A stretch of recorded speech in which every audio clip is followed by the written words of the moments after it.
¿Cómo está? Qué bueno. Hoy nos toca salud, martes de salud. Está con nosotros el doctor David Kersenovich, secretario de Salud, el maestro Zoé Robledo, director general del IMSS, Eduardo Clark, subsecretario de Integración y Desarrollo del Sector Salud, y Martí Batres, director del ISSSTE. Primero nos va a hablar el doctor David Kersenovich para que todos sepamos, todos los que traemos gripa, sepamos cómo debemos de cuidarnos. Después, Clark, ¿verdad, Eduardo? ¿Empezabas tú? Bueno. Entonces al revés. Eduardo primero, luego Zoé, luego Martí y luego el doctor Kersenovich. Adelante.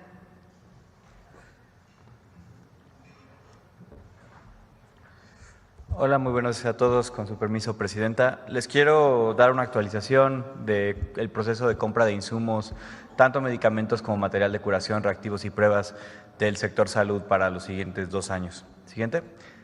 Como recordarán, y nada más para refrescarles un poco la memoria, esta compra de medicamentos que iniciamos desde el inicio de la administración incluye a 26 instituciones del Estado mexicano que participan, desde las muy grandes, el IMSS, el ISSSTE, el IMSS Bienestar, pero también todos los institutos nacionales de salud, hospitales de alta especialidad, así como la CEMAR y Pemex. Siguiente. ¿Cuál es el avance global que tenemos en la compra de los medicamentos en sí? Recordarán, lo hemos mencionado varias veces, 4.982 millones de piezas que se solicitaron por el sector, de las cuales 3.649, el 73% fueron adjudicadas vía licitación o las mesas de fuente única y patente desde el 14 de enero y posteriormente a eso hemos venido adjudicando un número adicional de piezas que representa otro 22.5% a partir de las propuestas que tuvimos alguna deficiencia técnica o económica en la propuesta original que hemos venido corrigiendo con la industria. Y eso nos lleva a que la segunda ronda de compra que hablamos hace un par de semanas es para el 4.2% de las piezas y ahora les daré un poco del estatus de lo que esto significa. Siguiente. ¿Cómo se ve la segunda ronda de la compra? Iniciamos la solicitud de interés para cotizar desde el 27 de enero. Hicimos y modificamos los anexos técnicos para incluir a mayor potencial proveeduría, cambiando algunas condiciones para claves de bajo volumen. Hicimos una optimización terapéutica en la que redujimos casi 300 claves o tipos de medicamentos e insumos que podían ser reemplazados por otro insumo con la misma o mejor eficiencia terapéutica. Hicimos una investigación de mercado en la que recibimos más de 370 propuestas de proveeduría que ocurrió entre el 5 al 16 de febrero y hace unos días que cerramos esta investigación de mercado, inicia un poco 2 procesos. Uno es para las claves de mayor urgencia, mediante una negociación directamente con la proveeduría, a través de lo que ofertaron en la investigación de mercado, estaremos adjudicando entre el día 21 y el día 26 las claves donde potencialmente tenemos tanto urgencia como buenas condiciones de proveeduría. Esto representa básicamente la mitad de la necesidad que tenemos de las 4.2% de piezas que sobraban. Estamos y creemos que tendremos condiciones para adjudicar de manera inmediata. Y el resto se va a un proceso de licitación de claves que no son urgentes, que esperamos culmine el 19 de marzo y entregas a partir de 2 semanas posteriores a ese fallo. Eso solo para el porcentaje relativamente pequeño que se fue a segunda ronda. Pero tal vez lo más importante es la siguiente diapositiva, si me ayudan con ella, que es darles a ustedes y a los que nos escuchan y particularmente a los pacientes del sector, claridad de cómo se ven los tiempos de la entrega de los insumos de esta compra de medicamentos. Como ustedes saben, desde el 15 de enero que comenzó el resultado de los contratos y hasta el 1 de marzo, que es en un par de semanas, estamos formalizando todos los contratos, es decir, haciendo ya contratos entre cada una de las 26 instituciones y cada uno de los proveedores. ¿Por qué hasta el 1 de marzo? Porque recuerden, hay ciertas claves que estamos comprando apenas hace algunos días que fueron resultado de reparar propuestas que en la licitación no fueron adjudicadas en ese momento. A partir del 21 de febrero y hasta el 2 de marzo, lo que estamos haciendo con todo el sector es la planificación de sus órdenes de suministro.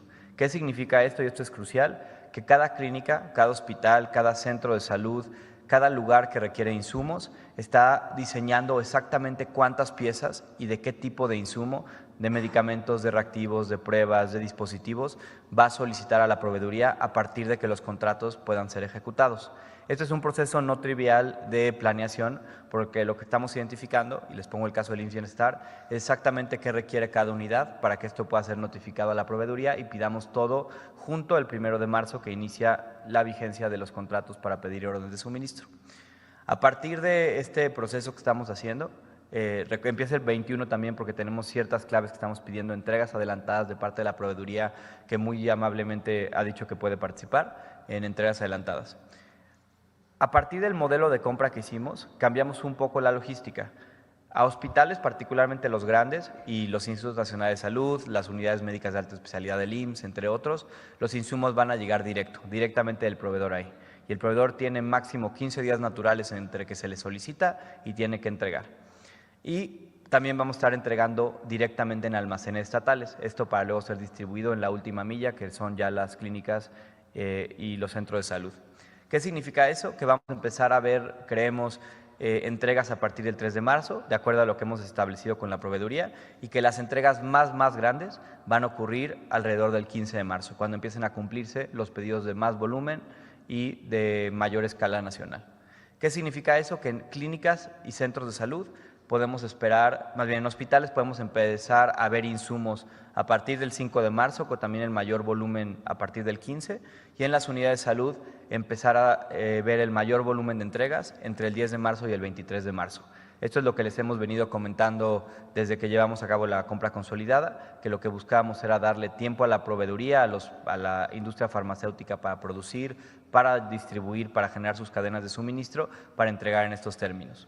Eso sería lo que esperamos poder seguir comunicando más detalles en las siguientes semanas, pero para claridad de todos, estamos esperando entonces estos tiempos.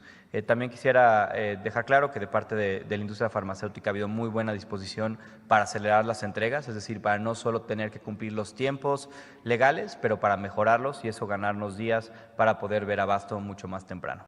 Sería eso sobre el tema de la compra de medicamentos e insumos para la salud.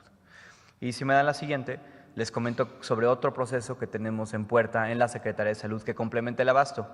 Tiene que ver con los médicos residentes que estarán entrando a sus especialidades médicas, bueno, a sus residencias médicas para obtener la especialidad a partir de este 1 de marzo. Siguiente.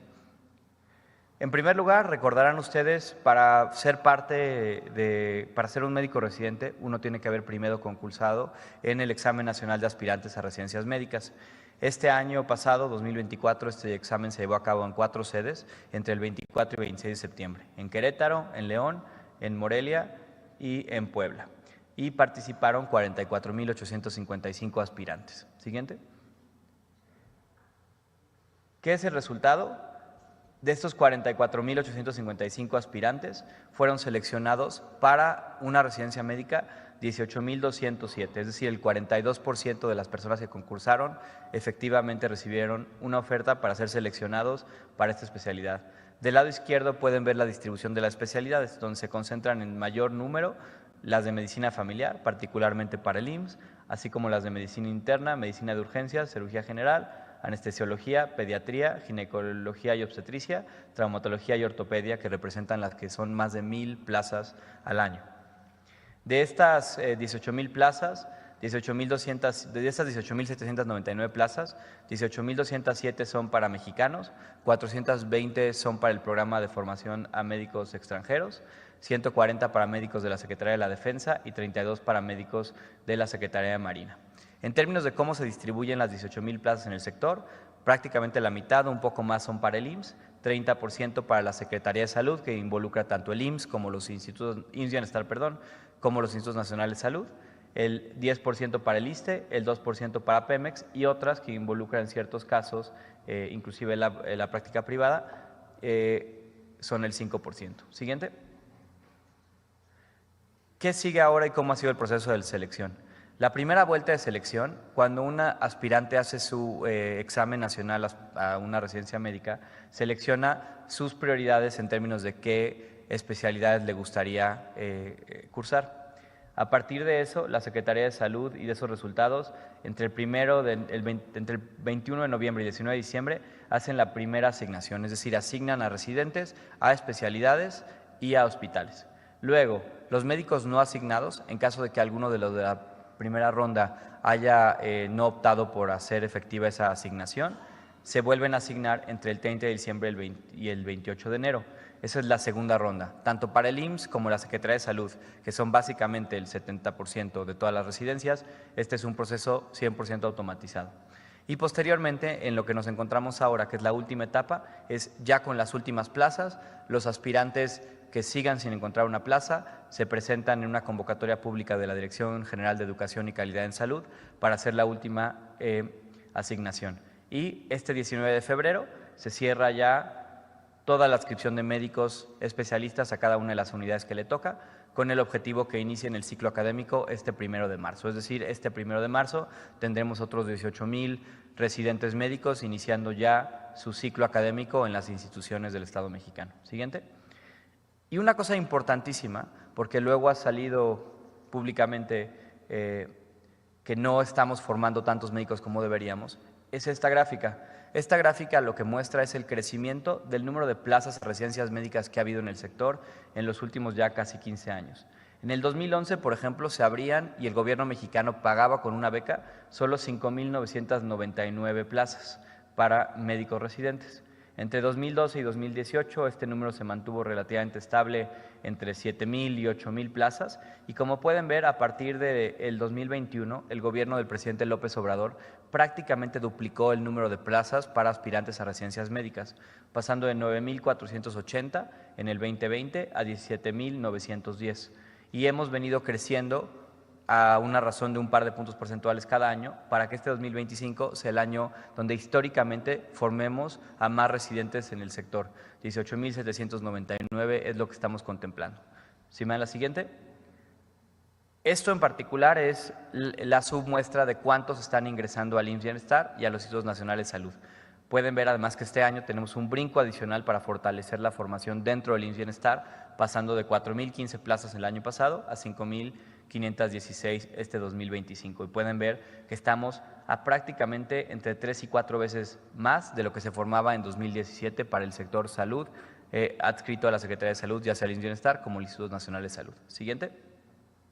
Y finalmente, a partir de esto, esta es la tendencia dentro del IMSS Bienestar, particularmente el sector que involucra a los institutos, del número de residentes que tenemos activos. Recordarán, la residencia no es de un año, puede haber residencias de 2, 3, 4 años y por eso este 2024 que acaba de concluir, llegamos a nuestro máximo histórico de hasta 15,570 residentes laborando en el sector público, particularmente en el IMSS Bienestar.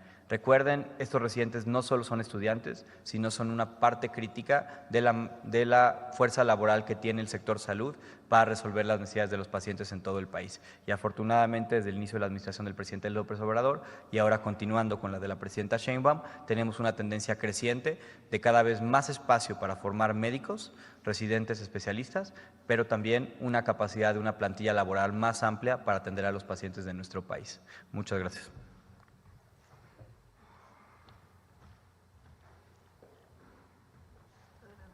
Gracias, muchas gracias, presidenta. Con su permiso, muy buenos días a todas y a todos quienes nos escuchan. Y siguiendo lo que ha comentado el subsecretario Clark, hace unos meses, a finales del 2024, la Organización Mundial de la Salud presentó, como lo hace todos los años, su reporte sobre la Estrategia Mundial de Recursos Humanos para la Salud. El tema del déficit de médicos especialistas es un fenómeno global que se sigue incrementando y muchas de las recomendaciones que ha planteado la OMS se están haciendo en México y se están fortaleciendo ahora en el segundo piso de la cuarta transformación. Y básicamente es formar más para tener más médicas y médicos que reclutar una vez que concluyen su formación. Y sobre todo, empatar la necesidad de las instituciones como una prioridad, que es en donde se atiende la mayoría de la población y quienes tienen menos recursos, para que podamos después contratarlos. Durante muchos años, a estos números de baja disponibilidad de residencias, se sumaba que se formaba para el sector privado fundamentalmente, o de una manera importante, se formaban en lo público para después ser contratados en lo privado. Entonces, uno de los elementos que se corrigió fue esa congruencia entre la formación y el reclutamiento. Y la verdad que hay muy buenas noticias. Si podemos ver la primera. Si en el 2018 el IMSS estaba ofertando año con año a razón de 4,637 plazas, para este 2024, quienes presentaron el ENARM el año pasado, como lo ha mencionado el subsecretario Clark, fueron 9,813 quienes inician ahora el 1 de marzo su formación. Es decir, de los 44,000 sustentantes, de los 18,000 que van a empezar su formación en todo el sector, 9,813 lo harán en alguna de las residencias del Instituto Mexicano del Seguro Social. Esto significa un incremento del 111% respecto a lo que se estaba formando antes. Y al tiempo que inician ahora el 1 de marzo, estos 9,813 médicos y médicas generales que empiezan a hacer una especialidad, pues también está el otro lado de la moneda. ¿Cuántos egresaron este año? Y es lo que vemos en la siguiente. Tenemos la graduación de 7,427, que representa un 72% más de lo que se estaba egresando en 2019.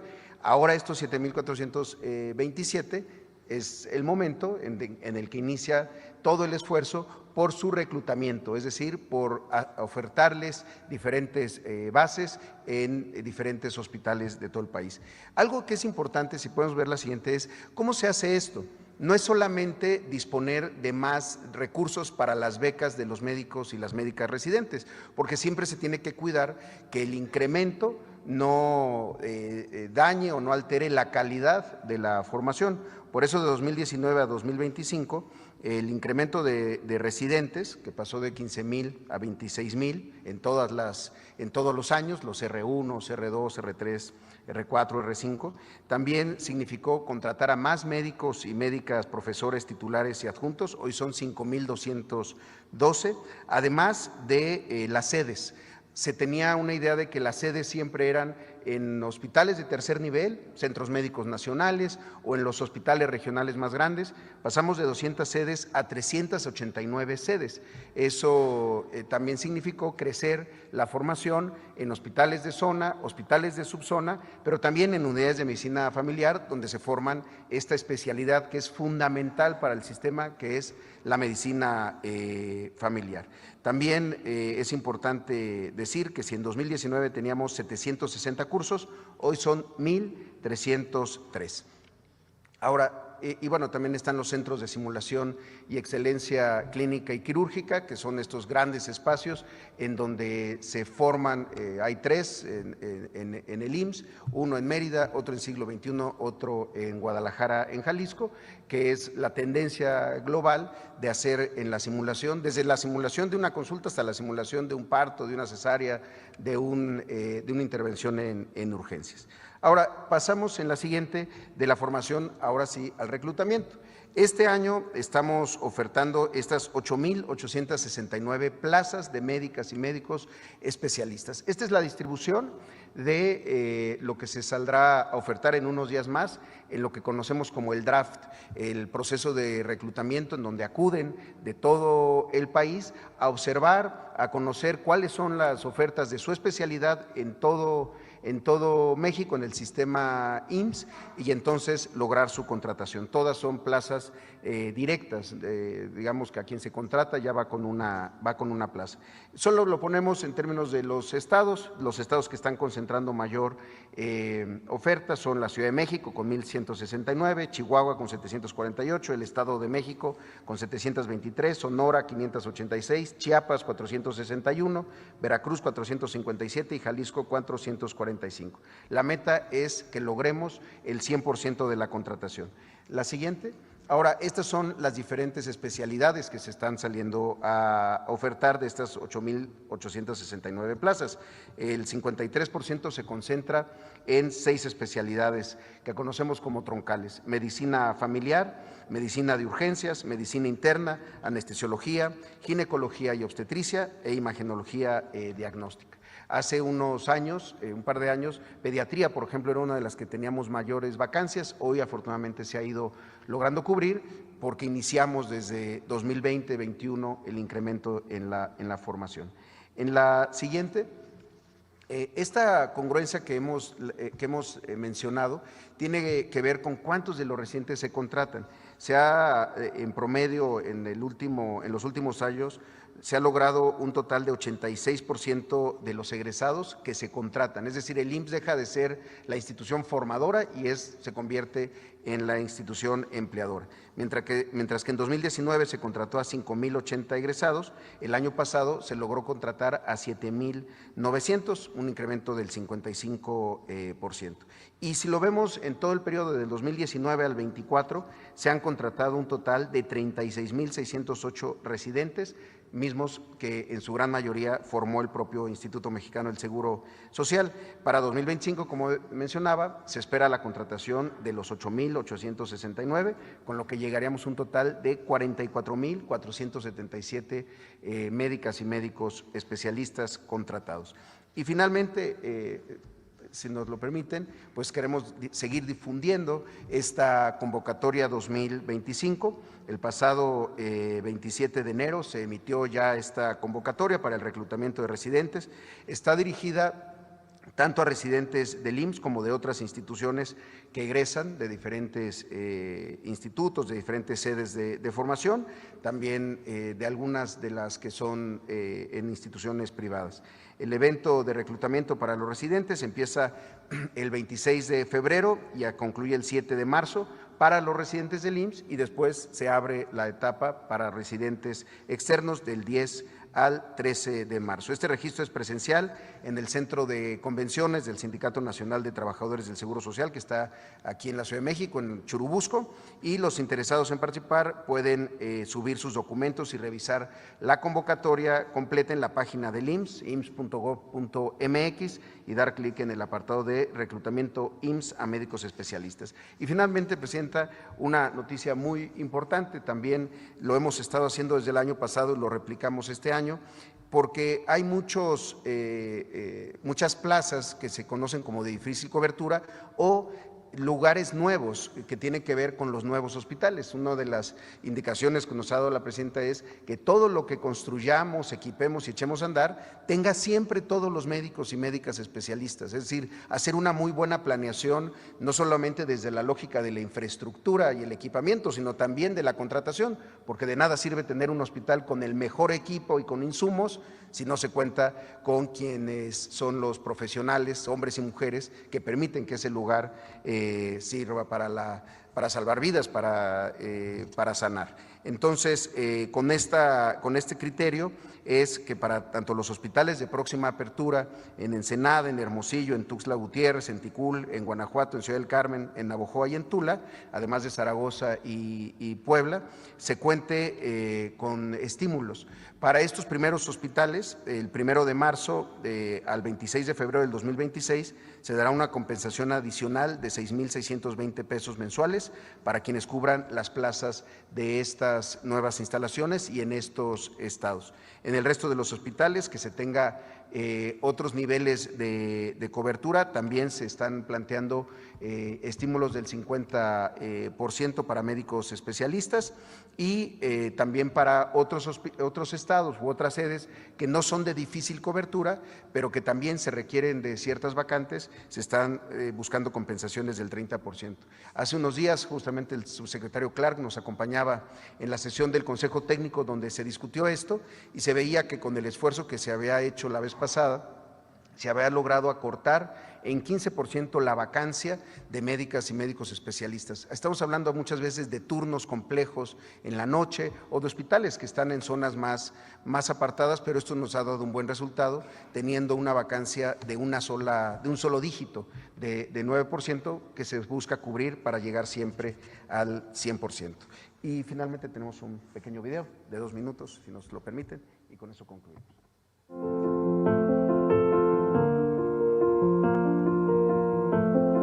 La jornada del reclutamiento de médicos especialistas se ha vuelto una tradición en el Instituto Mexicano del Seguro Social, consolidándose como la estrategia clave para atraer a las médicas y médicos egresados de nuestras sedes académicas. Esta labor es posible gracias a que el IMSS es el formador de médicos especialistas más grande del país.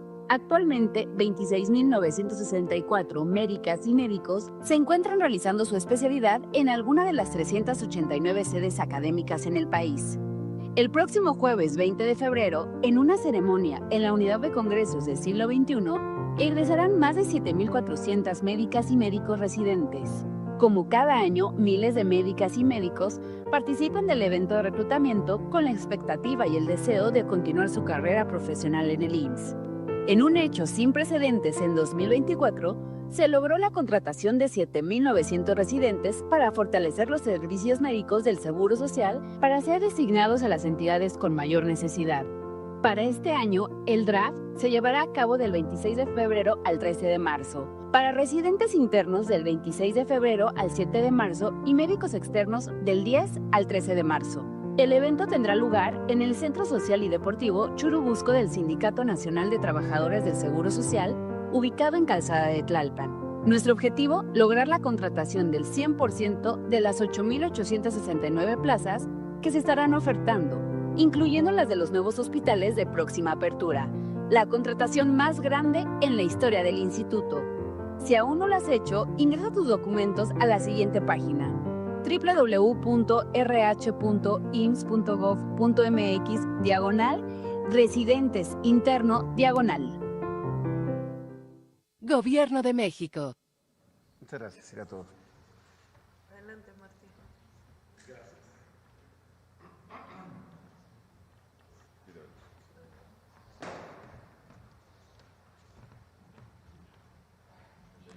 Buenos días, Presidenta. Buenos días, amigos de los medios de comunicación. Cuando presentamos los 25 puntos para la transformación del ISSSTE, hablamos en uno de ellos del combate a la corrupción y de un conjunto de prácticas que distorsionan o distorsionaron la actividad de la institución y que estamos corrigiendo. Es el caso de la Fundación ISSSTE, Asociación Civil, que comentamos de pasada y que queremos profundizar más ahora. Adelante, por favor. Esta fundación se constituyó el 15 de noviembre de 2016 como asociación civil. Adelante. Quienes la fundan son José Reyes Baeza, que es el presidente honorario, que era el director del ISSSTE en aquel entonces, Rafael Manuel Navarro Meneses, y otros integrantes fundadores son José Narro Robles, José Ignacio Campillo, Delia Mendía Subiate, entre otros. Adelante. Actualmente la directora general es Norma Patricia Valencia, la representante legal Delia Mendías y el director de finanzas Guillermo Gómez Tagle. Adelante. Esta fundación usufructuó espacios del ISSSTE. Entre 2017 y 2018 se le otorgaron 27 espacios dentro de instalaciones del ISSSTE a título gratuito para cafeterías y máquinas expendedoras de café. Se le dieron más de 1.200 metros cuadrados y de esos 27 espacios, 15 fueron indebidamente arrendados, obteniéndose un lucro, una ganancia, sin que el ISSSTE tuviera ninguna participación en ello. Es decir, el ISSSTE le da a esta fundación esos espacios y esta fundación a su vez los renta y obtiene un recurso por los mismos, recurso que el ISSSTE no tuvo. Adelante, por favor. Más adelante, la fundación ISSSTE obtuvo unas oficinas dentro de las instalaciones del ISSSTE, sin que haya mediado ni siquiera contrato, convenio, acuerdo, trámite alguno. Estando en la administración pública sabemos lo difícil que es obtener una oficina para otro ente, tiene que pasar por INDAVI, o sea, es un camino muy largo. Aquí simplemente esta fundación tiene unas oficinas dentro de las instalaciones del ISSSTE en San Fernando, sin que haya mediado ningún tipo de trámite. Adelante, por favor. En el 2017, el ISSSTE entregó a esta fundación 5 millones de pesos. La justificación fue destinar ese recurso a la adquisición de sillas de acompañamiento en hospitales, sillas de ruedas, camillas, prótesis, libros, auxiliares auditivos, en fin, es decir, todo aquello que el ISSSTE podía hacer directamente sin necesidad de ninguna fundación. El propio ISSSTE podría adquirir dichas sillas y podía destinarlas a algunos de sus espacios o derechohabientes. Adelante. En los archivos de las direcciones administrativa y jurídica del ISSSTE no existe constancia alguna de compras efectuadas con dichos recursos. O sea que el ISSSTE no tuvo ninguna información sobre esos 5 millones de pesos, ni en qué se emplearon, ni el destino que tuvieron las cosas que eventualmente se compraron. De hecho, hasta casi 9 años después, esta fundación entregó a un hospital del ISSSTE un aparato para cuestiones de la piel. Eso es todo lo que se tiene como registro de la operación de esta fundación, que tenga que ver con el ISSSTE. Adelante. Dentro de las actividades que tiene esta fundación está la de ser donataria autorizada, o sea que puede pedir donaciones, obtener donaciones, deducirlas de impuestos para quienes hacen las donaciones, ayudar para que deduzcan impuestos a quienes hacen esas donaciones, utilizando el nombre del ISSSTE. Adelante, por favor. Por otra parte, quiero comentar que comenzó el proceso de recuperación por parte de la institución de sus funciones y del deslinde con la Fundación ISSSTE desde la administración pasada. Ya desde el 8 de mayo del 2023 se presentó una demanda para recuperar los espacios entregados en comodato. Adelante. Esta demanda tuvo como consecuencia la recuperación de los espacios no arrendados. Esto ocurrió a fines del 2023. El 28 de septiembre de 2023 se dio la orden de devolución de espacios otorgados en comodato en general. El 9 de octubre de 2023 se dio una condena al pago de daños y perjuicios. Estas son resoluciones de jueces. El 25 de agosto de 2023, no obstante, el ISSSTE presentó denuncia penal por ocupación indebida de las oficinas del ISSSTE. Son los procesos que comenzaron ya desde la administración pasada. Adelante, por favor. Luego tenemos como parte de este proceso, ya en la presente administración, ya con nosotros, que el 13 de noviembre de 2024, como director general, solicitamos a esta fundación dejar de utilizar el nombre del ISSSTE y desocupar los inmuebles. El mismo 13 de noviembre solicitamos a la Secretaría de Economía revocar el nombre Fundación ISSSTE. El 6 de enero de 2025 solicitamos la entrega de las oficinas en el complejo de San Fernando, que está pendiente, por cierto, por una suspensión de un juez federal. Adelante, por favor. Luego, el 24 de enero de 2025, el juez que ha llevado estos casos aprobó la ejecución forzosa, incluso con uso de la fuerza pública, de los espacios no reintegrados al ISSSTE. El 4 de febrero de 2025 se notificó la terminación anticipada del convenio que se estableció en 2018 y el 5 de febrero de 2025 la denuncia ante la Secretaría de Anticorrupción y Buen Gobierno por posibles faltas de corte administrativo. Adelante, por favor.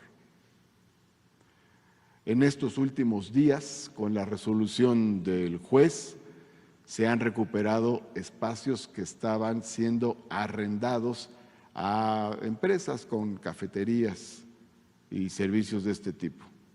Entonces se han recuperado estos espacios. el 7 de febrero en el Hospital Ignacio Zaragoza, el 8 de febrero en la Clínica de Medicina Familiar de Villa Álvaro Obregón, el miércoles 12 de febrero en el Hospital Regional 1 de octubre, el 13 de febrero en el Hospital Centenario de la Revolución Mexicana, el 14 de febrero en el Hospital Fernando Quirós y el 15 de febrero en el Hospital General de Tacuba. Es decir, estos espacios se han venido recuperando apenas recientemente en días pasados, que son los que nos entregaron. Adelante, por favor. En las cafeterías estaba colocada una lona que decía esto, que los recursos se utilizaban para equipar con sillas cama hospitales del ISSSTE, que era una forma de justificar la presencia de estas cafeterías. Sin embargo, como ya comenté, esos recursos de las cafeterías nunca llegaron al ISSSTE. Adelante, por favor. Tenemos como procesos pendientes de culminar la recuperación de 8 espacios. Afortunadamente ya recuperamos de los 15 que estaban pendientes 7. La recuperación de las oficinas que se encuentran en San Fernando y la cancelación del permiso para la utilización del nombre del ISSSTE. Adelante.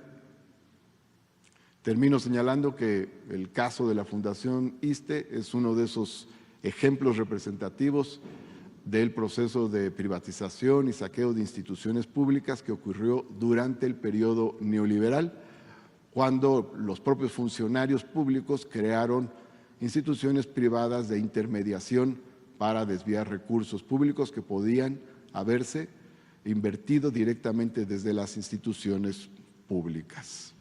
Es cuanto, Presidenta. Gracias, Martín. David. Con su permiso, Presidenta, buenos días a todas y todos. Cada año en esta época invernal padecemos infecciones respiratorias agudas y esto se repite año con año y es causa de mucha morbilidad y mortalidad de las personas, algunas que están en mayor riesgo que otras. De tal manera que desde el principio de la administración nos encargaron, nos encargaron ver el aspecto de cómo podemos prevenir y fortalecer para no enfrentarnos al mismo problema. Les recuerdo que en estas épocas invernales hemos padecido influenza, hemos padecido COVID, hemos padecido, como verán dentro de unos momentos, mortalidad por casos en forma importante. Entonces, el primer aspecto tiene que ver cómo prevenir que eso no ocurra y en la segunda parte de la presentación, cómo podemos identificar en forma temprana los casos para evitar que tengan un desenlace fatal. La siguiente, por favor.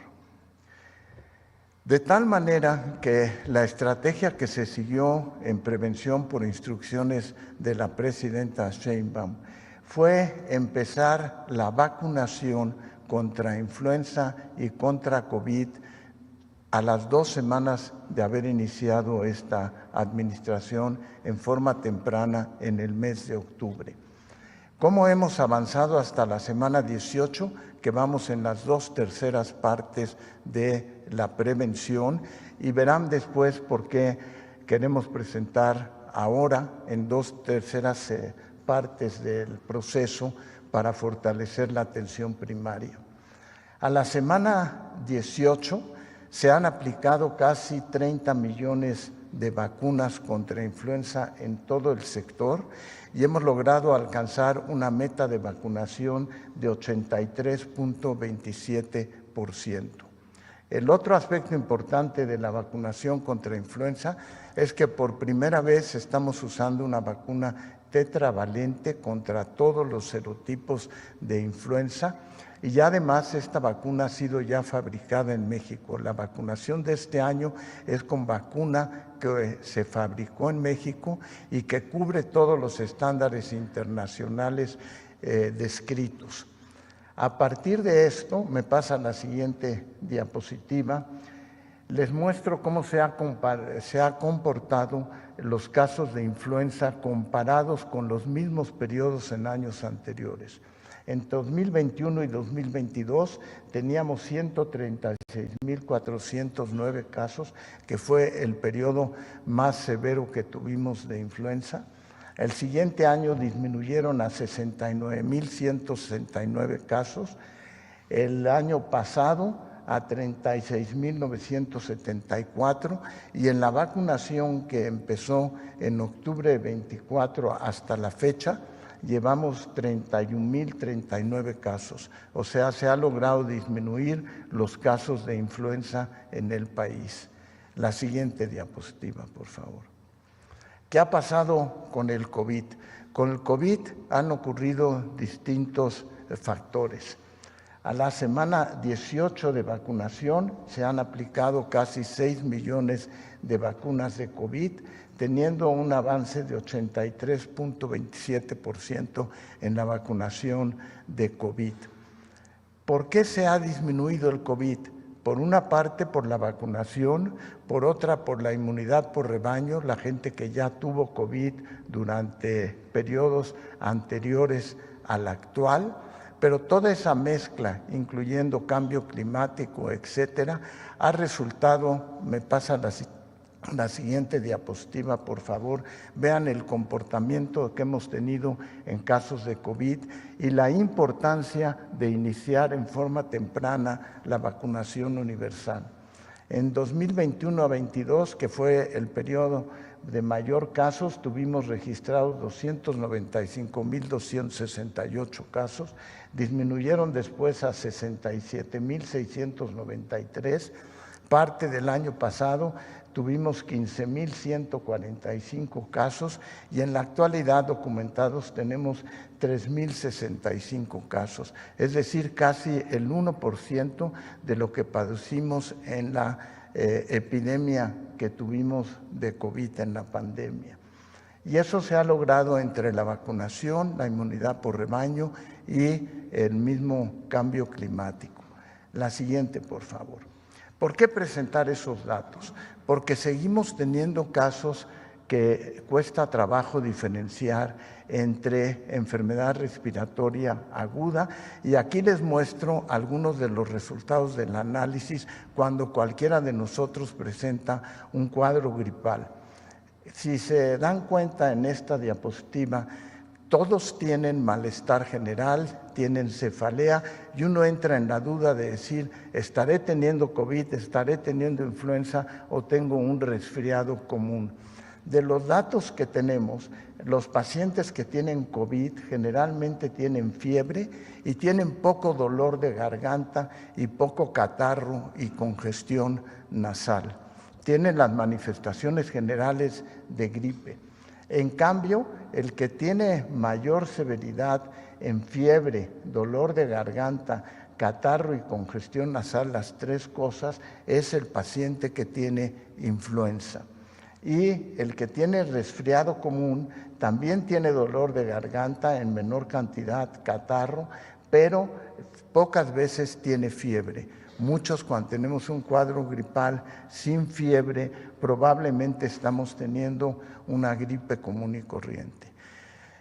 La pregunta es, ¿cuándo me hago una prueba para influenza y una prueba para COVID? Y hay grupos de la población que sí requieren hacerse ante la duda una prueba por ser más susceptibles.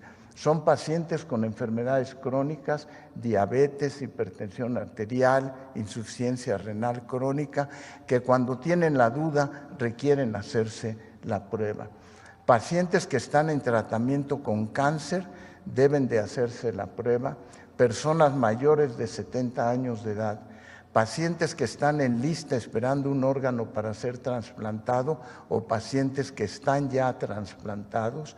niños prematuros o todo niño que se hospitaliza por una enfermedad respiratoria aguda y finalmente personal de salud que está en contacto con el resto de los pacientes.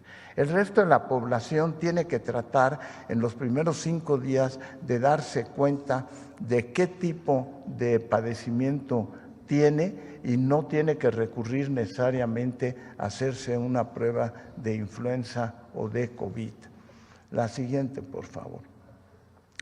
El tratamiento de los cuadros gripales es fundamentalmente sintomático, con la administración de analgésicos, paracetamol o ibuprofeno, pero muy importante, más abajo, no usar aspirinas, porque las aspirinas pueden desencadenar cuadros hemorrágicos en las personas que tienen cuadro gripal. Es mucho mejor paracetamol e ibuprofeno.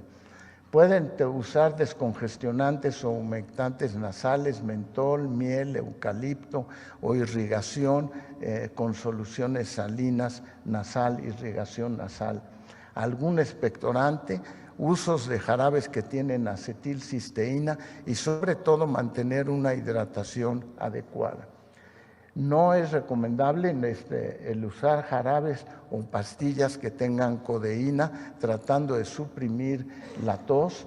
Tampoco deben de usarse esteroides para tratar de desinflamar y sobre todo no se debe de utilizar antibióticos a menos que en niños haya la sospecha de que tengan afección en los oídos, otitis o de que tengan sinusitis. Estas cosas son de atención primaria y cómo reconocer en forma temprana ante un cuadro gripal. Con la ayuda de todos ustedes en relación a esto, esperamos poder terminar en las 6 semanas que falta del periodo invernal con las cifras hacia la baja en forma importante en la presencia de cuadros severos. En este momento no tenemos un problema de hospitalización ni problemas severos en relación a la infección, gracias a las medidas preventivas y al reconocimiento temprano. Esto.